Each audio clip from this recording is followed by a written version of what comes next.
Magandang araw po mga kapuntos, at sa araw na ito po meron po akong tampok na video para sa inyo at sana ay magustuhan ninyo. Kaya sa mga bago pa po sa aming channel, please po don't forget to hit the subscribe button at ang notification bell para maging notified kayo sa bawat video na ilalabas ko sa channel na ito. At bilang kahilingan po ng punto por punto team at naway maintindihan po ninyo, sana po wag nyo pong i-skip yung mga ads sa aming mga video. Sa maliit na bagay na po na yan, malaking tulong po yan sa ating programa at sa ating ministry. Sana po maunawaan po ninyo. Maraming salamat po, kaya wag na po natin patagalin. Simulan na po natin.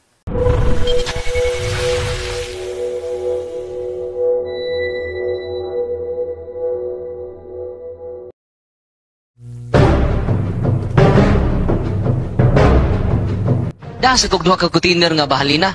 Ito mga ganahan mo, inom ba? Gamay ra nang ako kay ka Kristo tadyaw man jud to. Kuwang ra ning ako kay duha ra man ka container. Nya Katoliko man si Kristo.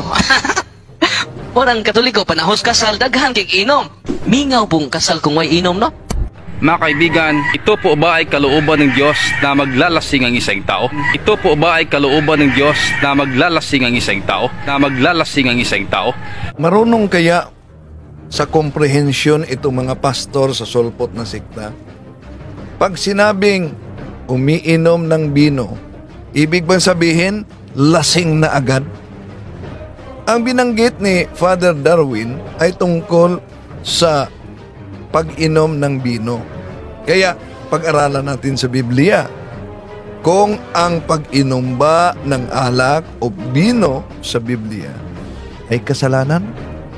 Di tayo magtataka mga kapatid. Bakit? Dahil panahon pa ng ating Panginoon Jesucristo. Ito ang mabasa natin sa Mateo Kapitulo 11, versikulo 19. Nakita naman nila ang anak ng tao na kumain at uminom.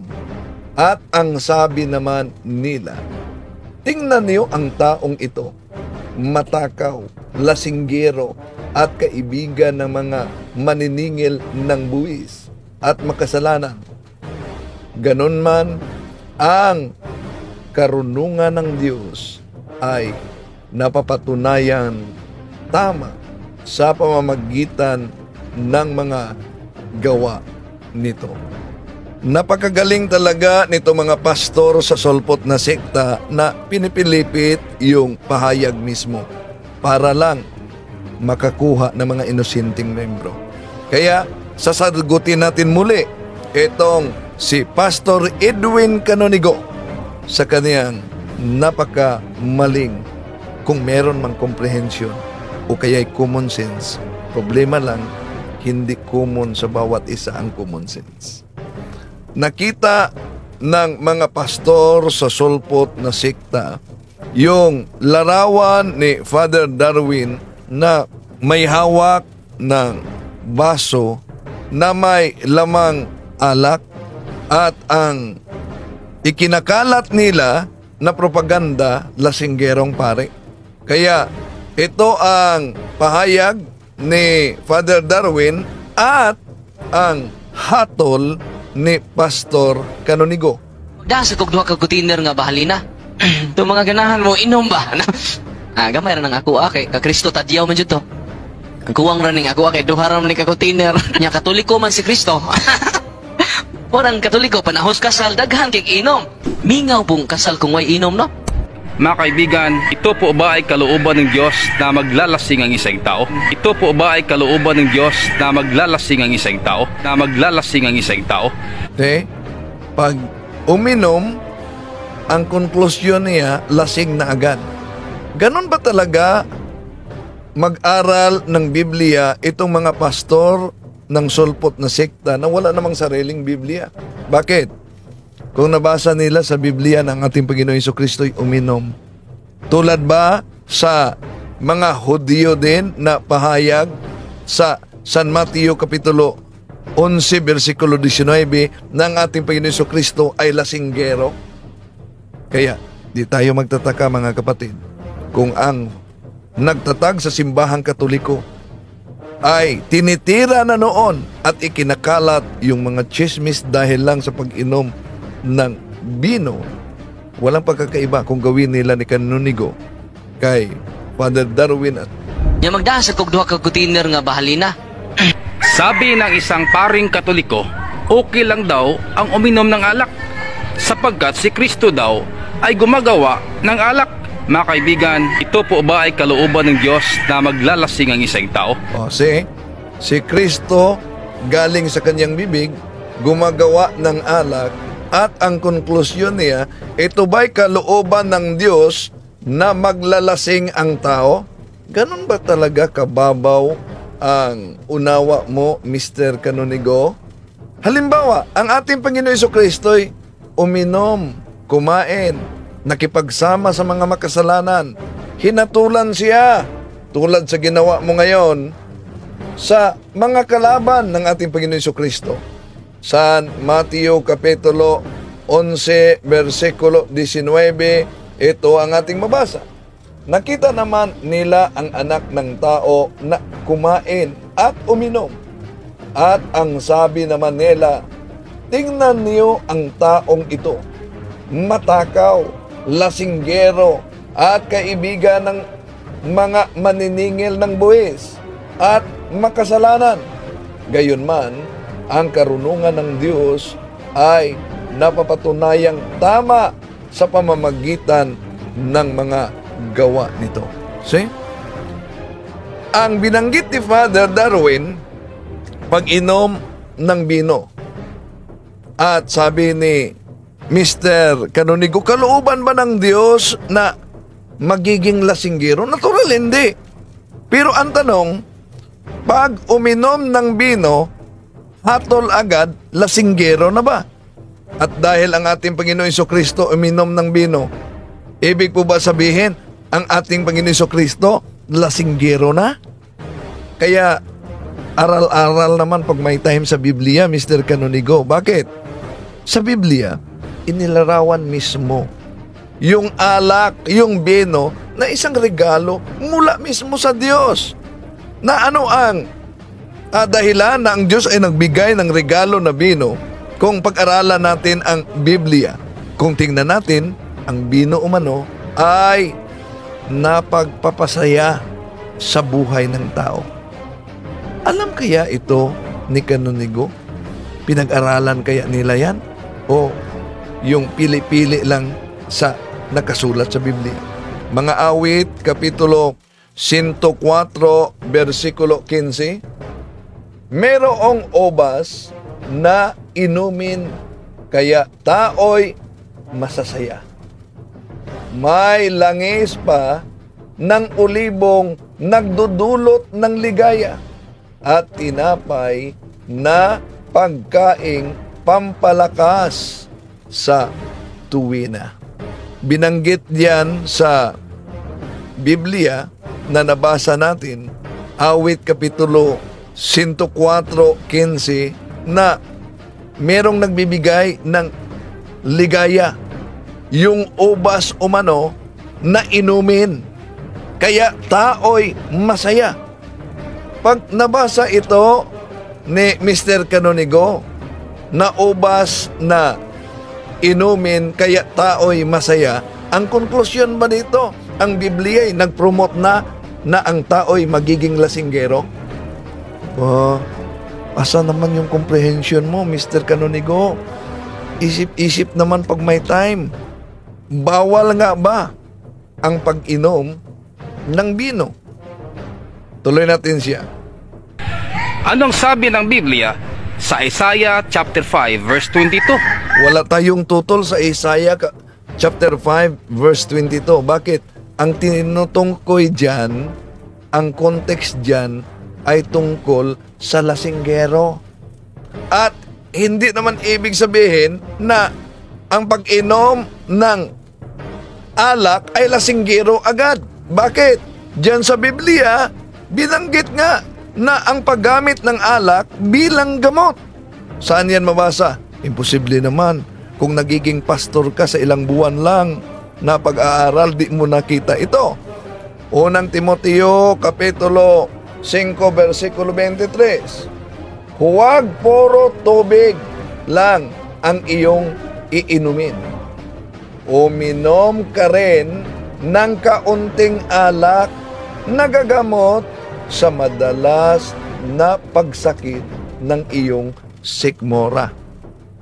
Ito, nasulat ni San Pablo sa unang Timoteo Kapitulo 5, versikulo 23. Kung siguro sa panahong ito, nandun si Mr. Canonigo, ang grupo ni Canonigo mismo ang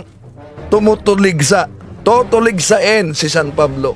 Dahil sinabi niya, huwag puro tubig lang ang iyong inumin. Uminom ka rin ng kunting alak. Kunting alak, ibig po ba sabihin ay lasing na agad? Baka sabi niya, panoorin mo yung pahayag ni Father Darwin. 2 galon ng bahalina. Bahalina yon, 2 galon. Pag 2 galon, ibig po ba sabihin si Father Darwin ang uminom? Anong pahayag niya? Dadalhan niya ang mga tao ng 2 galon. Hindi lang isang tao o 2 tao, mga tao. Kaya, binanggit ni Father Darwin na ang ating Panginoong Hesus nga, yung tubig ginawa niya na bino.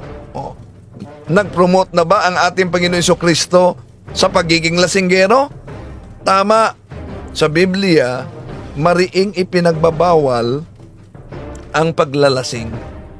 Pero sa Biblia, ang pag-inom ng alak, binanggit sa unang Timoteo Kapitulo 5, versikulo 23, bilang gamot.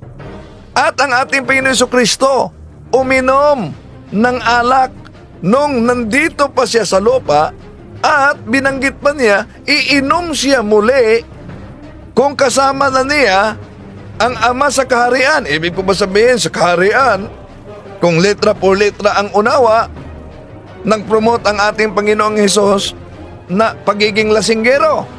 Kung ganon kababa ang inyong unawa. San Mateo Kapitulo 26, versikulo 29. Sinabi ko sa inyo, hindi na ako iinom nitong alak na mula sa ubas hanggang sa araw na ako'y muling uminom nito na kasalo ninyo sa kaharian ng aking Ama. Mr. Canonigo, ano sa palagay mo ang talatang yan? Ang ating Panginoong Hesus ba'y nag-promote na sa pagiging lasinggero ng tao? Kahit doon sa kaharian ng kanyang Ama, makipag-inuman pa ang ating Panginoong Hesukristo ng alak o balikan natin.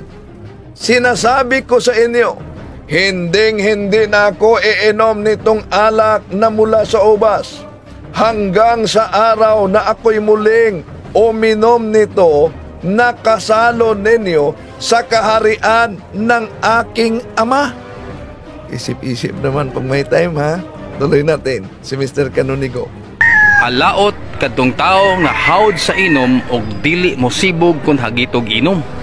Ug unya ito rin ang sinasabi sa aklat ng panultihon Proverbs 20 verse 1. Ang bino, ang pagkapalahubog og bino makapahimong sabaan ug makapahimong buang-buang.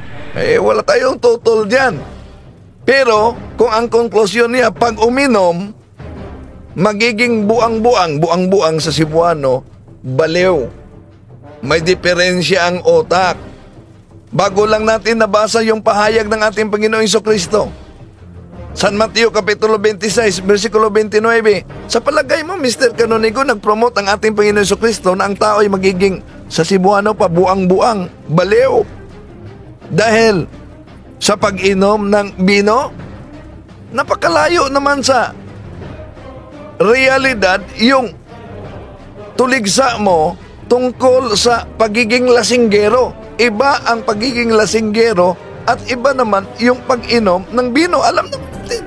Kaya nga, binanggit mo na ang ating Panginoon Jesucristo, ginawa mismo ng ating Panginoon Jesucristo ang tubig na alak bilang regalo sa isang handaan sa kasalan na mabasa sa Juan Kapitulo 2, versikulo 1 hanggang 10. Ngayon, ilang tadyaw yon na ginawa ng ating Panginoon Kristo? Ang binanggit at ang konklusyon ni Mr. Canonigo, yung sobrang pag-inom, yun ang bawal. Yung sobrang pag-inom. Bangamat, hindi itinuturing sa Biblia na masama ang alak, pero yung sobrang pag-inom na nagdudulot sa kalasingan ng tao, yun ang ipinagbabawal. Kaya, sa Biblia, kung pag-aralan natin, kung iinom ng alak ang isang Kristiyano, dapat katamtaman lang. Mr. Canonigo. At huwag agad-agad hahatol daw sa pagkain at inumin. Sinong nagsabi? San Pablo. Ito sabi ni San Pablo. Sino man nga ay huwag humatol sa inyo tungkol sa pagkain o sa pag-inom o tungkol sa kapistahan o sa bagong buwan o sa araw ng Sabat. Ang problema lang, si Mr. Canonigo, hatol agad. Mr. Canonigo, ha? Okay. Tuloy natin siya.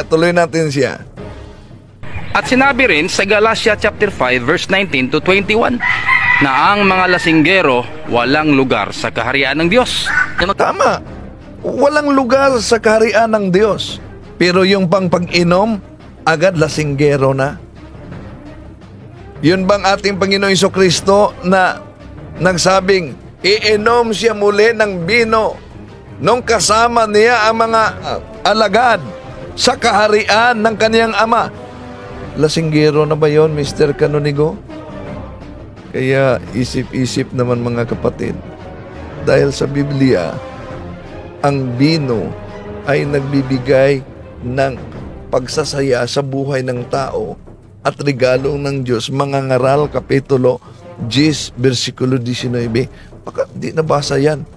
At dahil po ba, sinabi na regalo yan ng Diyos, ibig po ba sabihin nag-promote na ang Diyos sa pagiging lasinggero ng tao? Ganon na ba kababa ang inyong unawa? Sa kog duha ka container nga bahalina. So 2 container na bahalina. Ito mga ganahan mo, inom ba? Yung dadalhin ni Father para sa gustong iinom. Kaya ang konklusyon ni Mr. Canonigo, nag-promote si Father sa mga tao na magiging lasinggero. Gamay ra nang ako kay ka Kristo tadyaw man jud to. Ang kuwang ra ning ako kay duha ra man ka container. Nya Katoliko man si Kristo. Orang Katoliko panahos kasal daghan kay inom. Mingaw pong kasal kung way inom, no? Yun ang ginagamit ni Mr. Canonigo para hatulan na nag-promote sa pagiging lasinggero si Father Darwin.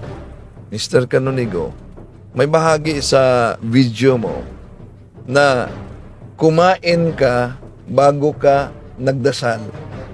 Ibig po ba sabihin nag-promote ka na sa mga kaanib mo na kakain ka muna bago ka magdasal? Ito. Sarap. Thank you so much, oh God, sa dragon fruit. Itong ginawa mo sa video mo, kumain ka muna bago nag-prayer. Bakit? Tingnan niyo. Nang nagdasal siya, mga kapatid, tingnan yung kulay ng bibig niya. Sarap. Thank you so much, oh God, sa dragon fruit. Thank you, Lord. Sanctify this. In Jesus' name we pray. Amen. And so, yan po ba, papayag ka ba, Mr. Canonigo, na yung ipinakita mong video, pinopromote mo, kain ka muna bago ka magdasal? Saan mo kaya yan nakuha? Yan, magandang araw po sa inyo. Yun po ang video presentation ni Brother Wendell Talibuang patungkol doon sa video ni Father Darwin na nirebat ito ni Edwin Canonigo at pinalitaw na si Father Darwin daw ay nagtuturo daw ng paglalasing. Actually, minsan nagkatalakayan kami ni Peter Pindon doon mismo sa kanyang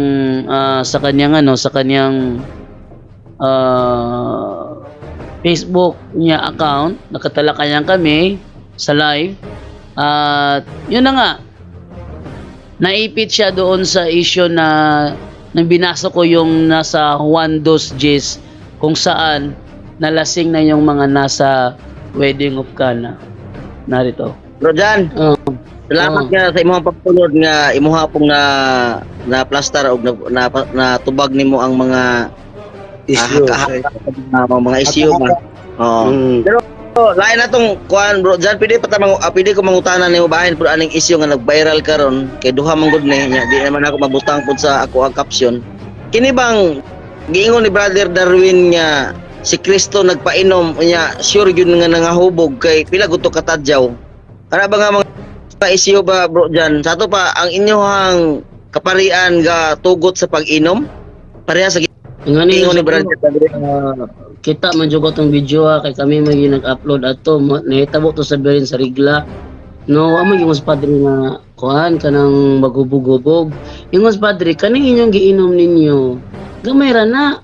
Si Kristo nagpainom tinadyaw gyud to ya. Ha, mo gingon niya wasi mo pagubog-ubog mo. Dahil mo nang magubog-ubog mo. Dahil na no? Unya og basahon nimo ang Biblia sa King James version nga drunk gyud sila. Sa araw ko sa kwaro ko sa Juan 2, drunk gyud gibutang. Everybody drunk. Tanawa ba King James version drunk gibutang. Pero wala gingon si Padre ha nga pagubog-hubog mo. Siya ingon siya kanina giinom ninyo ginagmay ra na. Ang pagpainom ni Kristo tinadyaw to siya. Verse bro, verse. Di ko maka pinpoint sa verse bro. Basa lang sa John 2 chapter 2 sa King James version nabutang gid drunk. Sa dihang daghan ang nakainom. Sa dihang daghan ang nakainom na gyud butang drunk. No. Nang drunk na sila. Mo gingon diha. So wala ning mas padre nga paghubog-hubog mo wala kay ultimo si Padre gali di ginakaabot og kuan gali mga siguro mo na anira na yung ipakita mga dilira ko to. Dili mo na hingkuan si Padre God. O kita na nakuan na inom nag sa ka baso ako kita inom sa kabaso. Duga na may mag-upat ko katulig na kuyog-kuyog na niya wa ko kita nga naginom nag sa full nga baso wala. Wala may kuan diri bro. Bro Jan, ha? Walay hubog diri sa Bisaya nga version. Amo ko nga version na imong giingon. King James version pangita sa John 2 na gyud nabutang that drunk. King James O King James version English. King James version English nabutang gyud that drunk. Onya og talong sa Bisaya nakainom. Ug sa diyang nakainom ng tanan. Pag ana to ba nakainom na ang tanan. Sa King James version sa English, ang gibutang dia drunk yun. When everybody drunk, okay na butang dito. Pero ako wala naging mas padre nga paghubog-hubog mo. Ayo, gina mo ikuan. Kaya mas galing maghubog-hubog, so kahit naman na sa sugo bro, maghubog-hubog ka bro.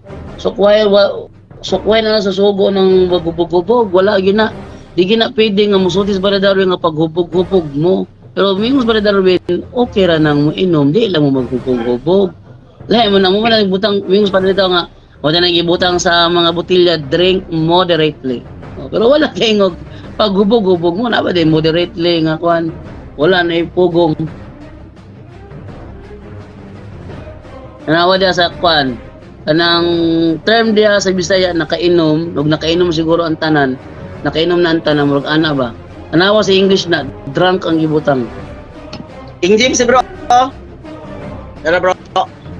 Ini mo na Dili na King James bro. Contemporary English version na bro. Youth Bible.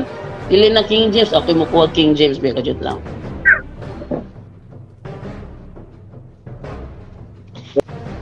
Pagkaingon diri bro lahi man. There is Mary and the mother of Jesus was the wedding past the village of Cana in Galilee, and Jesus his disciple and also been invited to there. When the wine was all gone, Mary said to Jesus, "They don't have any more wine." Jesus replied, "Mother, what time?" Okay. John chapter 2 Ang ako ang nadunggan sa kang Juan, pas kang Pastor Darwin nya sure ko nga nahubog to sila kay pito na gud katadyaw. Pito? Murag na pito katadyaw. Ako Sure ko ang nga bro sa John chapter 2, King James Version. Okay. Chapter 2. Muna nasa ating tanaw na ako dyan ha. Feed, tasted the water, fill the water spots with water, and they pulled them to the stream. Okay? Whose mother servants. Ang kuan po na man. Ako sa tanaw nila bro. Drew James ko maka-open basta mag-live. Para basta niya nga night rank na kuan og unsa nga pagplastar sa verse 10 bro. Sa verse 10. Ingon dire, and said unto him, every man at the beginning doth set forth good wine, and when men have well drunk, then that which is worse, but thou hast kept the good wine until now. Daka, verse 10? Verse 10. So, Makita ba na ako dito? Verse 10. Para? Verse 10. So, yung sa verse 10. And said unto him, every man at the beginning doth set forth good wine, and when men have well drunk. Drunk? nas gilid. Well drunk. Drunk. Sabi siya, og miingon kaniya nabatasan baya sa mga tao nga pagdalit pag-una sa maayong bino ug unya diha nga ang mga dapit ang mga dinapit nakainom na pag-ayo mao pay nakainom ang na ningot ni bino. Nakainom na pag-ayo bro. Sa maayong bino hangtod karon. Nakainom na pag-ayo bro. King James Version man akong gilantaw. To the most high and mighty Prince James. King James Version. Pero authorized King James Version, no? Authorized King James Version. Na King James Version ang gibasa. Dili ni paraphrase. Well drunk, nakainom na pag-ayo. Nangahubog gito sila. Di man na binuang. Pero wala na ingon si Padre nga paghubog-hubog mo. Ingon na nga nangahubog dito sila. Kaya well drunk, nangahubog. Nakainom sa Bisaya pa, nakainom pag-ayo. Di man na matawag nakainom pag-ayo, gamay ra giinom. Dapat ba karang pag-inom dai gitugot dira sa inyo ha. Pag-inom, antod mahubog kay kada inom man Dili hantod mahubog bro. Inom pag-ayo. Drunk mag-isip niya. Di ba ang drunk is hubog? Drunk bro, hubog. Pero wala giingon sa amo gitugot ang paghubog-hubog kay sa amo ang panudlo Galatia 5:19 ngadto sa 21, 19 hangtod sa 20 or 21. Gidili gid na paghubog-hubog. Mo ganang mingon gali. Hubog. Hubog lang ba? Hubog lang. Drunk ra mag-ingon diha, dili man drunk and drunk. Dili gyapon bro, gisulti lang din ni bro. Gisulti lang diri nga ang nasa kasal sa kanan nangahubog gito sila. Pero wala giingon wala gingon sa mo nga paghubog-hubog mo. Ang gingon lang dire ang mga nasa kasal nangahubog gito sila. Mayingon di ba sa kasal is dapat ipauna gyud ang lamian kaayo nga bino? Nganong nahitabo man nga naulahin ng lamian nga bino. Sa to pa day kung sipa na tong dili lamian, how much more tong lamian nga bino? Mali ba ang punto nako ba? Ang punto ba nga uyon sa inyo ha, tungod kay gibasihan man ninyo ang King James Version nga mahubog. Drunk. Dili bro, dili na mo bro. Ayaw lagi pagkuan lagi misleading na po na siya bro. Tinuod nga sa kasal sa kanan nga hubog sila. But it doesn't mean nga nagsulti ang among simbahan nga paghubog-hubog mo. Lahi man na. Di kay promotion man to ni kuan, promotion man to ni Darwin Gitgano. Ingon siya nga ako gani gamay ra ni. Ang iya gani pito jud katadyaw sa to pa. Ya, mga hubog mong gini sa to pa. Kada na mga party maghubog yon. Dili to promotion bro, gisulti lang niya nga ang iyang giinom gamay ra. Unya ang sakasasakana na nga hubog gito sila tinadyaw pagali. So di gito ingog promotion. Kung mo interpret ka as promotion, nag-mislead na pud ka na og idea.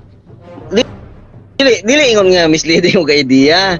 Ang Biblia ba may atong gibasihan og ang iyang punto ni Brother Darwin Gitgano nga sumala sa iyang giingon nga gamay ra gani ning ako ang kang Kristo gyud kay nagpainom gid siya. Mabaya na ang punto. Nagpainom gid siya og 7 jud katadyaw. Siya ro wa sila nga hubog. Siya Hubog na wa sila nga gali hubog. Sato pa. Hubog na gali daan. Hubog na daan. Ano ba? Bro. Hubog na daan. Ako itong basahan ng John chapter 2 verse 10, hubog na daan. Dili mo na ako buhat-buhat. Chapter 2 verse 10. Ingon dire. And when the ruler of the feast had tasted the water that was made wine, and knew not whence it was, but the servants knew, which drew the water knew, the governor of the feast called the bridegroom. So wala pa sila, wanya ko pagipainom. Nanawag tong sa mga tao, and said unto him, every man at the beginning doth set forth good wine, and when men have well drunk, then that which is worse, but thou hast kept the good wine until now. This beginning of miracles did Jesus in Cana of Galilee, and manifested forth his glory, and his disciples believed on him. Wala pa napainom, hubog na daan ng mga tao. Ayan po nangyaring talakayan sa pagitan ko tsaka ni Peter Pendon, kung saan is confirmed no na drunk yung mga tao. Drunk na yung mga tao. So they have well drunk. So talagang nalasing sila, at mas masipa pa yung ni Jesus Christ, yung kanyang ginawang alak. Mas masarap pa doon sa alak na nakapalasing sa kanila. So yun po hindi po natuturo si Father Darwin na maglasing ang mga tao. Sinabi lang niya na doon sa kasal-sakana marami talagang nalasing doon.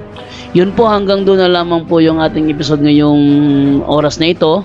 Abangan po ninyo mamaya-maya konti, may mga uploads po tayo na mga episodes. So please don't forget to subscribe to our YouTube channel and follow our Facebook pages. And then sa mga gusto tumulong po sa aming ministry, huwag nyo po sanang i-skip yung mga ads na lalabas sa mga video presentations po namin. Maraming salamat po. Paalam.